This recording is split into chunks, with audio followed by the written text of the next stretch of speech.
Le damos la bienvenida a Rafael Paternain, que es sociólogo, que es senador suplente del Frente Amplio del sector Casa Grande, que, como ustedes lo escuchaban en el informe que preparamos, criticó las políticas de seguridad del Ministerio del Interior, de su propia fuerza política, y critica toda aquella veta punitiva, lo que recién comentaba también Gabriela, ¿verdad?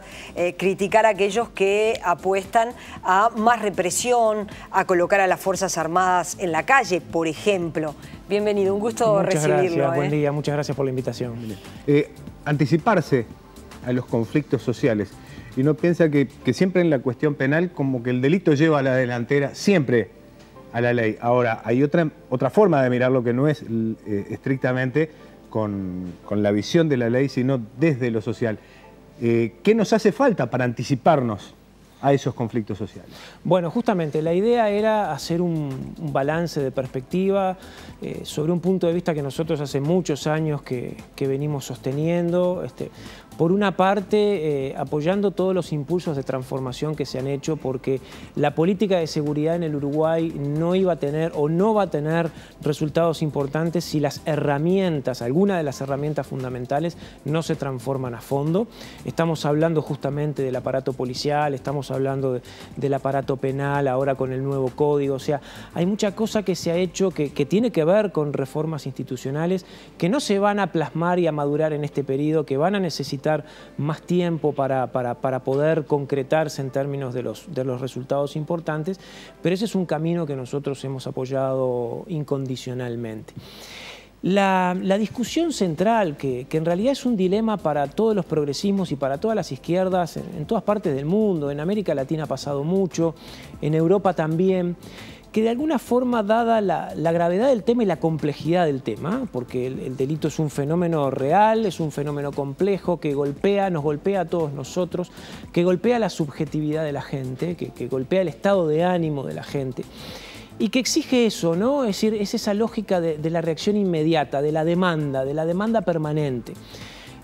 Nosotros hace muchos años, hace más de una década que estamos un poco en este juego de por favor soluciones ya, no aguantamos más, esto no da para más. Bueno, esa dinámica entre lo que se pide por parte de la opinión pública y la posibilidad de respuestas inmediatas ha atrapado un poco o bastante a muchos gobiernos de izquierda en la región. Entonces, frente a esa demanda, las soluciones son básicamente las soluciones de lo que se llama el realismo de derecha, es decir, estrategias de control, intensificar la lógica del patrullaje policial, aumentar los mínimos de pena, establecer algunos criterios de restricción para que la cárcel sea una especie de llave de contener población penitenciaria por más tiempo.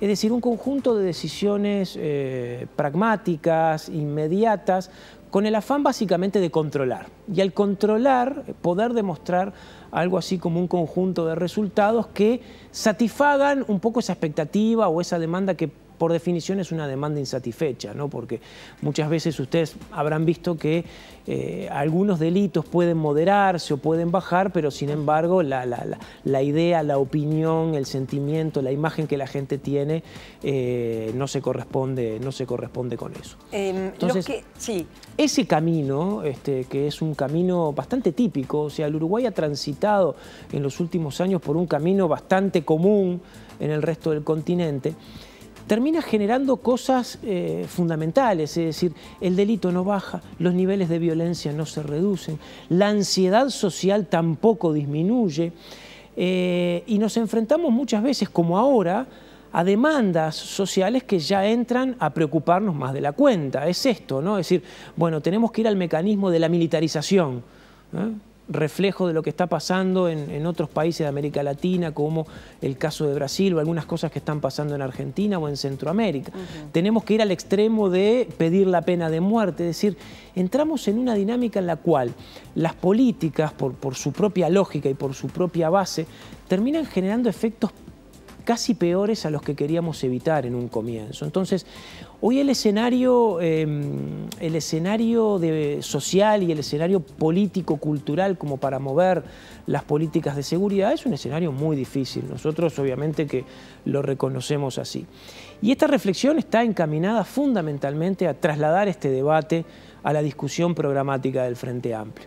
Porque esto no es un problema de cambiar un ministro, esto no es un problema de venir con soluciones preestablecidas y decir, bueno, yo tengo 3 o 4 proyectos de ley, lo presento a las comisiones del Parlamento y soluciono el problema. Naturalmente que no va por ese lado, sino que va por el lado de discutir, desarrollar una visión programática potente, generar adhesiones, reclutar. O sea, esto tiene que transformarse en un proyecto político que pueda sostener para un cuarto periodo de gobierno una política que vaya hacia otro lado, fundamentalmente hacia ese otro lado. Cuando se le ha preguntado, es decir, a las autoridades, al propio ministro, ha dicho que es ingenuo pensar que se termina la delincuencia resolviendo los problemas sociales. Que eso es una mirada de la izquierda, del pasado, que es una mirada ciertamente ingenua. No es que yo esté diciendo que el ministro no dice que no hay que atender los problemas sociales que tiene la sociedad. Lo que se está diciendo, y que lo dicen muchos actores, también hay de la oposición señalándolo, es que pensar que es un problema social es no atender el problema de la delincuencia y la inseguridad que tiene la población. A ver, el delito por definición es un problema social. O sea, el delito ancla en las dinámicas sociales y culturales de una sociedad. Es ingenuo pensar que el delito va a retroceder porque retrocede el porcentaje de pobreza, por ejemplo, o porque mejoramos el empleo, porque contenemos la inflación. Porque eso ocurre. Claro, o sea, es obvio que hay algunas variables sociales que no necesariamente tienen una vinculación directa con el problema del delito. Pero el delito está vinculado a los niveles de marginalidad, de vulnerabilidad, a las desigualdades socioeconómicas, a las desigualdades territoriales, a las desigualdades de género. Estamos hablando, cuando hablamos del delito también, el problema de la violencia de género, que es un problema central en la sociedad uruguaya ahora, que está directamente vinculado a los problemas de desigualdad entre hombres y mujeres en una sociedad. O sea, no hay manera de sacar el delito de la dinámica social. Es una ingenuidad cuando nosotros tenemos visiones muy pobres sobre lo social. Cuando incorporamos una visión de lo social un poco más robusta, que tiene que ver con desigualdades territoriales, que tienen que ver con contenidos culturales que hacen a la vulnerabilidad, que tienen que ver con lógicas en las cuales la violencia se desparrama por la sociedad, naturalmente que entramos a comprender, y la política pública necesita tener una visión más robusta sobre lo social y sobre lo institucional, justamente para no caer en esa ingenuidad. Ahora, hay ingenuidades peores, es decir, si de alguna manera vamos a pensar que con la política simplemente del control o de la vigilancia el delito se reduce, o creemos que con algunas reformas policiales o con la instrumentación de algunos programas operativos de la policía, que los tiene que tener, por supuesto, vamos a iniciar un camino de reducción sostenible del delito. Bueno, yo no sé si eso no es una ingenuidad de porte mayor todavía, ¿no? Entonces, ese es un falso dilema. El delito tiene que ser controlado, nadie lo duda. Es decir, hay una variable de control y fundamentalmente del control policial que tiene que estar. El delito tiene que ser sancionado, nosotros no decimos que no. Es decir, las sociedades que de alguna manera agrandan la brecha de impunidad son sociedades que están perdidas. Nadie dice que el delito no se sancione. Pero entre sancionar el delito, que es muy importante, ¿no? Y en esto creo que tiene que ver también las apuestas de fondo que se hacen con el nuevo Código del Proceso Penal, y utilizar la cárcel como un mecanismo generalizado de control de la violencia y la criminalidad, hay una distancia, ¿no? Es decir, si yo hago un uso y un abuso de la prisión preventiva como hasta ahora, quiero decir, como hasta ahora no, porque con el nuevo Código del Proceso Penal se supone que las reglas cambian, ¿no?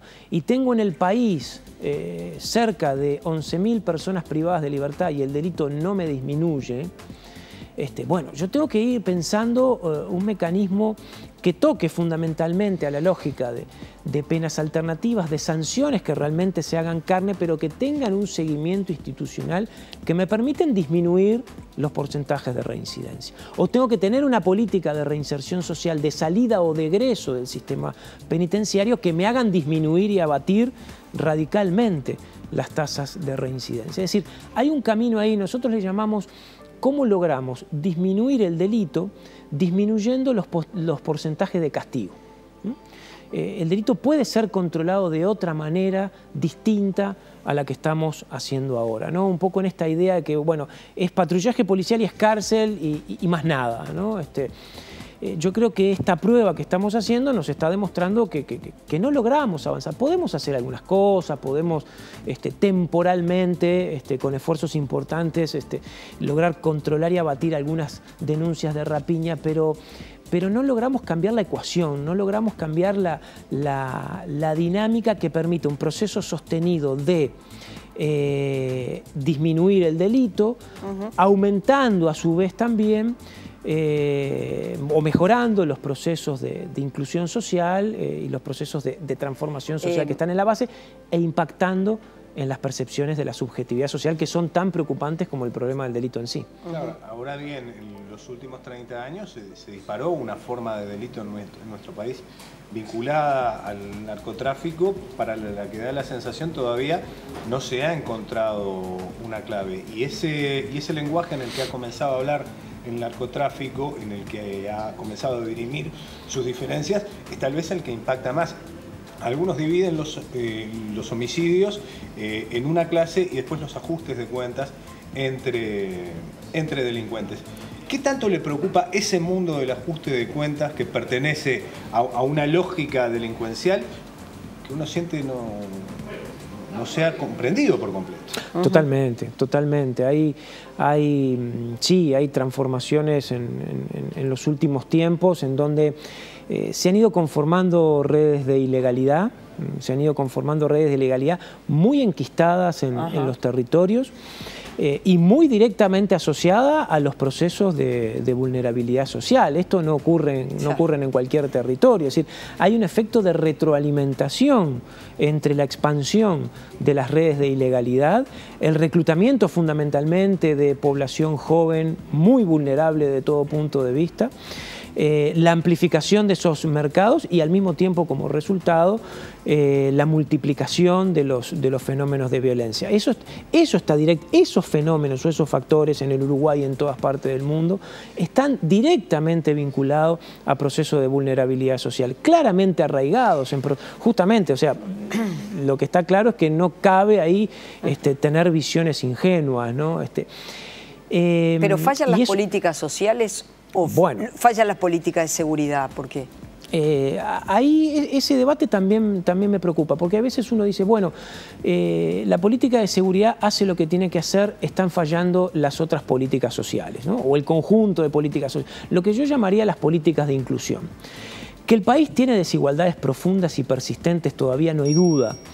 Que hay brechas y que hay enclaves y que hay situaciones sociales muy comprometidas y que la política de inclusión tiene que ser mucho más radical en el Uruguay, yo no tengo ninguna duda, ¿no? Que las políticas urbanas también, vinculadas con otras políticas sociales, tienen que ser más ambiciosas, más proactivas y más radicales, yo no tengo ninguna duda.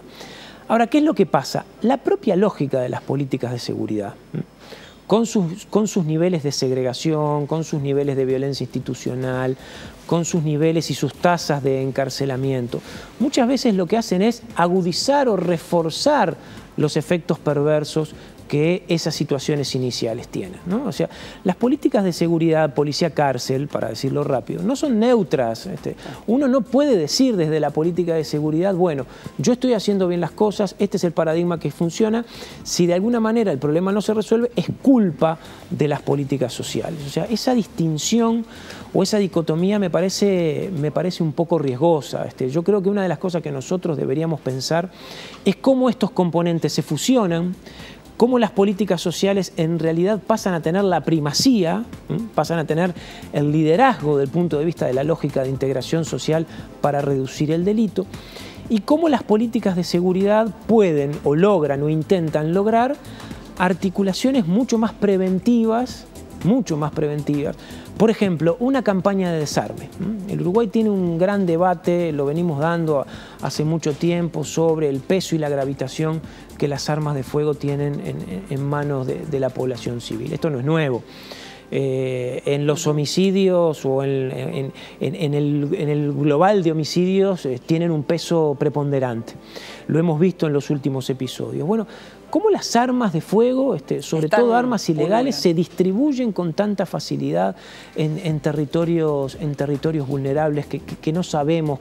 Cómo a su vez eso retroalimenta también esas lógicas de redes de ilegalidad o de violencia que se dan en los territorios más comprometidos. Bueno, ahí hay un desafío enorme. Entonces, uno pensaría en términos de una política preventiva, es uno de los componentes, no quiero decir que sea el único. Este es un país que tiene que ir hacia un camino de desarme, por lo menos para abatir los niveles mayores de violencia extrema. No voy a decir con esto que se termina el delito, pero por lo menos abatir algunos niveles.